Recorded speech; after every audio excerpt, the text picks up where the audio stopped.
ይልቅስ ለልማት ሲባል መነሳት ያለባቸው ቤቶች ብቻ ሳይሆን ባለስልጣናትም ይሁኑ።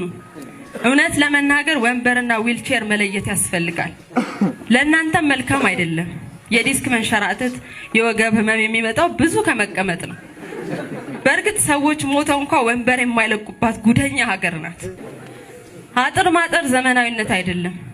ፌስቡክን ዘርዘር እያላችሁ ማሳ ያደረጋችሁ ሰዎች ግን የምር በአስተሳሰብ 18 ዓመት ሞልቷችኋል። 18 ዓመት ከሞላችሁ እናንተ እንዳንድ ሀገር ብትገነጠሉልን ደስ ይለናል። አንዳንዶቻችሁ እኮ ሰክራችሁ የምትጽፉ ነው የሚመስለኝ። የዘሜ ቀበሌ ገበሬ ማህበር የብርቄ ቦኖ ውሃ ዙሪያ ያሉ ነዋሪዎች ራሳቸውን የቻሉ ገበሬ ማህበር መሆን አለባቸው አይነት ቅስቀሳ ለእናንተ ከጠጡ አይጻፉ ከጻፉ አይጠጡ የምትል መፈክር እየጻፈን ነው። ይህ ግን ሚዲያና ሜዲያ ለመለየት ችግር ነው። በእርግጥ የቀበሌ ኪነት የመሳሰሉ የቴሌቪዥን ጣቢያዎች በበዙባት ሀገር ነገር ቢደበላለቅ አይገርምም። የፍልሚያ ሜዳውን ለእግር ኳሳችን ልቀቁለት። እኔ የምለው ይህች ሀገር እግር ኳስ ተጫዋች አይወጣብሽ ብሎ የረገማት በላይ ዘለቃለ እንዴ?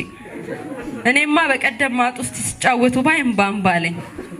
ለነገሩ የእግር ኳስ ሜዳ ይሰራላቸው ለማለት አይደለም።